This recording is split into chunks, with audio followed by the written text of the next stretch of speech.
MANILA Reuters China's agreement to begin talks with the Association of Southeast Asian Nations ASEAN on the fine print of a code of conduct framework for the disputed South China Sea will help to stabilize the region, Chinese Premier Li Keqiang said. Chinese Premier Li Keqiang gestures during the 20th ASEAN China Summit in Manila, Philippines, November 13, 2017.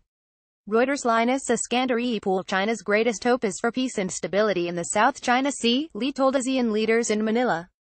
The Chinese and Southeast Asian foreign ministers in August adopted a negotiating framework for a code of conduct in the South China Sea, a move they hailed as progress but seen by critics as a tactic to buy China time to consolidate its maritime power. While the South China Sea was not as dominant an issue at the summit at a time of relative calm, there was an underlying acknowledgement amongst ASEAN members that the risk of a miscalculation in the disputed waterway could flare up at any time.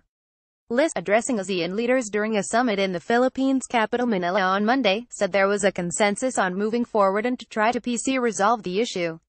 "We hope the talks on the code of conduct will bolster mutual understanding and trust," Li said, according to a transcript of his speech released by China's foreign ministry on Tuesday.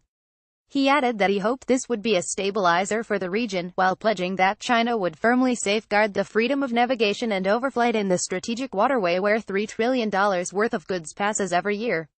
File photo. Satellite photo shows Chinese-controlled North Island, part of the Paracel Islands group in the South China Sea, on September 29, 2017. Planet Lab shanned out via Reuters. Critics, however, say the agreement to talk on the details of the code of conduct is only an incremental move, with a possible final agreement still years away. While Li did not give a time frame, Philippines President Rodrigo Duterte, who was chairing the regional summit, said China was being pressed to set a specific date and that Beijing responded it would consider really fast-tracking the code of conduct.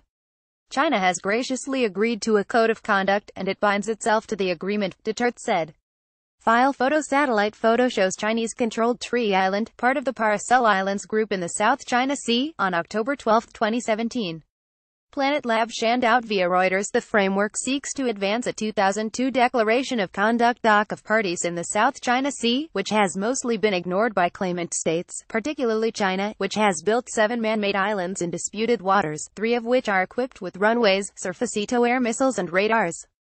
All parties say the framework is only an outline for how the code will be established, but critics say the failure to outline as an initial objective the need to make the code legally binding and enforceable, or have a dispute resolution mechanism, raises doubts about how effective the pact will be.